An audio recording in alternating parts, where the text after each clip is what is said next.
Jina langu ni mchungaji Isaac Yona wa kanisa la FPCT Bethlehem Temple Msongola Yange Yange.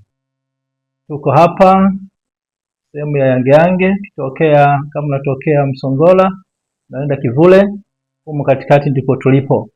Kama unatokea Banana unakuja maeneo ya frame 10 kuelekea sehemu za Msongola, unatukuta maeneo hayo.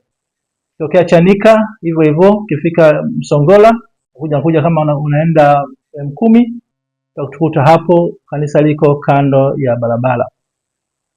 Leo nataka nikukaribishe sana kwenye ibada zetu zinazoenda kupokea mwaka mpya 2026 tunapoelekea kumaliza mwaka 2025.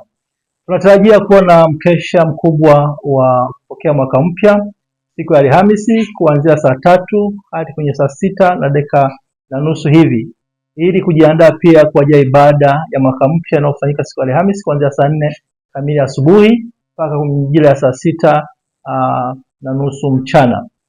Hivi nakualika sana. Mara nyingi watu wengi wanatumia muda huo kwa ajili ya kusherekea, kula chakula, kufanya mavazi na kadhalika, na mambo mengine ambayo yanaburudisha miili hii, wakati wanasahau kwamba maisha yetu yote yanatengenezwa na Mungu. Ukiweka msingi mwanzo wa mwaka, inaonyesha kwamba utatembea na Mungu vizuri na mambo yako yanatengenezwa na Mungu.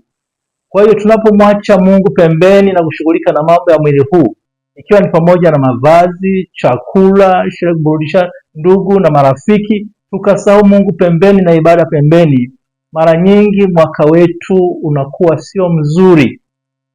Hii ni kwa sisi ambao tayari tumeshaona mambo haya. Hivyo ndugu yangu mpendwa ambaye unatufuatilia FPCT Bethlehem Temple Msongola Yange Yange, kwenye mahubiri yetu ambayo mara nyingi tunatoa kupitia mitandao yetu ya kijamii, naomba sana mwaka 2026 tunapoenda kupokea tarehe 1 mwezi wa kwanza, ukaribie hapa kanisani. Tutafanya maombi maalumu kwa ajili ya mwaka mpya 2026. Tutawaombea watu, tunakaribisha, lete mahitaji yako, yale ambayo unatazamia kwamba ungeona uyafanikiwe katika mwaka 2026. Tutakuwa tayari kuomba.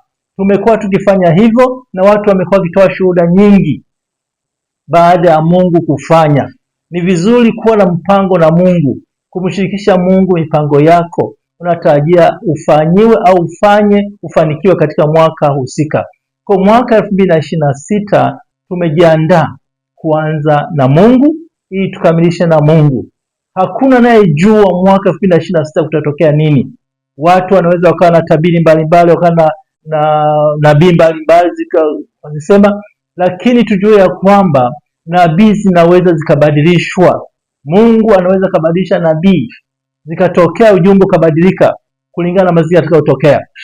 Hivyo ni vizuri mwanadamu yeyote ajiandae kuishi na Mungu siku na siku akiendana na Mungu kila siku. Asitarajie kuona kwamba mwakani atokea haya yakibadilika je? Lakini unapoanza na Mungu, kumshirikisha Mungu mahitaji yako kupitia neno la Mungu, ukasimama naye katika maisha yako, hakika utafanikiwa. Tumejifunza mara nyingi kusoma katika Mithali 23 mstari wa 7 kwamba yale ambayo mtu anayawaza moyoni mwake ndivyo alivyo. Ukiwaza kuishi na Mungu katika maisha yako nyakati zote katika mwaka 2026, ndivyo utakavyokuwa. Kwa hiyo mtu wa Mungu, ninakualika kwenye ibada ya tarehe 1 itakayofanyika hapa kanisani kuanzia saa 4 kamili asubuhi. Tutakuwepo hapa kwa ajili ya kuomba Mungu na kumshukuru Mungu kwa yale ambayo ameyafanya mwaka 2025. Mungu akubariki sana. Mungu akubariki sana kukaribisha. Mimi ni mchungaji Isaac Yona wa kanisa hili FPCT Bethlehem Temple Msongola Yange Yange. Tunakupenda sana, tunafurahi kuona siku hiyo, na Mungu akubariki sana.